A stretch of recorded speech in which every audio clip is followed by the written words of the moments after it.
Тези две думи – благодат и милост. Айде да кажем, почвам с милост. Милост е кога ти имаш сила да накажеш този човек, понеже той беше крив към теб, нали така, сгрешил към теб. И ти имаш милост и не го наказваш. Това както полицай спира тебе, понеже ти наистина е сгрешил и карал там 210, а не 100 както трябва. Полицай ти спира и казва, ти трябва да ядеш една голяма глоба, плюс точки. Но аз ще имам милост на теб и ще ти отпуснам. Това е милост. Благодат е малко различно. Това е ти да имаш милост към този човек, но и също подаряваш нещо на него отгоре. Благодат значи, ако полицай ти спира и казва, аз трябва да ти дам глоба, но аз ти прощавам и ще ти дам 100 евро за горило. Няма да стане това никога, знаеме, но това е благодат. И това какво чух от Святи Дух, той казва, ви трябва да сте както мен.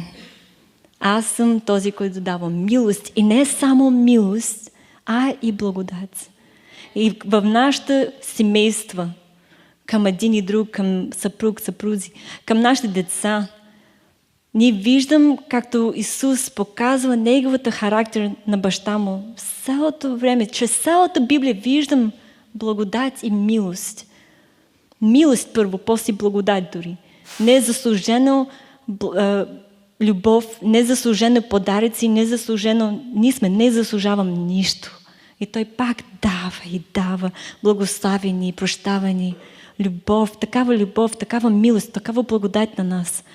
И той казва, вие както моите деца трябва да се същи. Характер ви трябва да е както мой. И характер е така. И той казва, виж, аз ти показвам. Жената, която беше с кръвотечение. Закон казва, че тя не трябва да пипа никой. Не трябва да се изобщо нещо да прави. Тя влиза, пипа Исус. Той не се обърнал, казва, ти си толкова мръсна, защо ми пипнала? Не, той обърна към нея, има милост към нея, изцелява нея и дори благодат казва, ти си дъщеря. Той възстановява нейното име пред хората.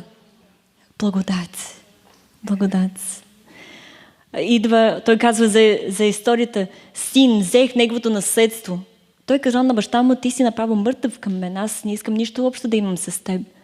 Тръгнал, направил каквото и не, се върнал, искаше да стане слуга. Виждаш, той показва сърцето на нашия баща. Той не само го приема, прощава му, дава му милост, но той дава и благодат, той го облича и прави една голяма партия и възстановява него в къщата му.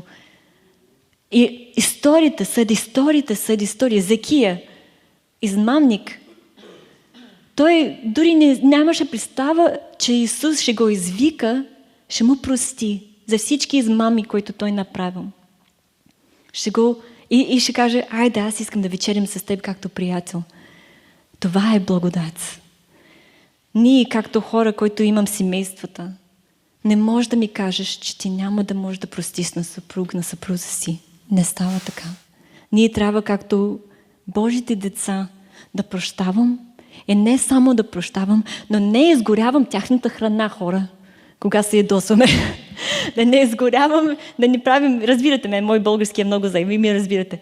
Да не правим лошото отгоре. Ние трябва да показвам и благодат, подарък и благодат отгоре.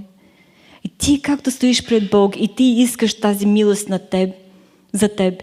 Нали така, ние сме всички грешни, никой не е перфектен. Стоим. И ние искаме и благодат, искаме от Бог. Благослови ме, татко, моята работа, благослови моите парички, благослови моите деца, благослови всичко. Ние искам това от Бог. И той е добър баща, ама ние не може да обърнем и да давам това към нашите приятели, към нашите пастори, към нашите работници, които работят с нас и немци, които дори не е спасени, те не знаят какво правят. Ние не може така, хора. Ние трябва да имам характер на Бог. И това значи, приемам неговата характер, обличам това какво нашия татко прави, това е